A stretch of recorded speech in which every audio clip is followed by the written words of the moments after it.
রে সবকিছু চাইরে তো ফাইনালি তোর লাগে ভাগ্য বিয়া করলাম, ঠিক আছে, কিন্তু তোর মা বেডি আমার অ্যাকসেপ্ট করবো নি।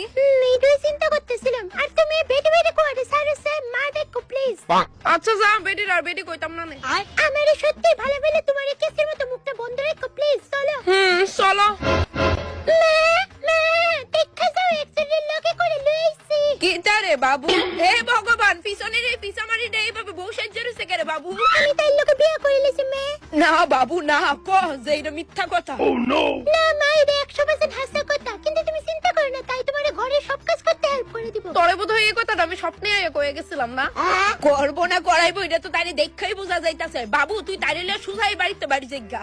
দেখেন শাশুড়ি মা, আমি আপনার ছেলের ভালোবাসা আমার সবকিছু চাইলে এখানে আইছি, আর এই বাড়িতে আপনার ছেলের অনেকটা অধিকার আছে। এই বাড়ি আর যত জায়গা জমি আছে সব বিশালের বাবা তার বড় মেয়ে বিশাখার নামে কইরা দিয়া গেছে। ইডির মধ্যে একটুও তার অধিকার নাই। ব্যাপার না মা, লাগতো না আমার এত বড় বাড়ি জমি, এটা সব দিদিরই থাকুক, তাই আমার যথেষ্ট ভালো পা। আমি তাই লোকে জঙ্গলে আরে মা সত্যি গো, আমি এতক্ষণ প্রিয়ার বাড়িতে বয়ে লুড্ডু খেলতেছিলাম। হ হ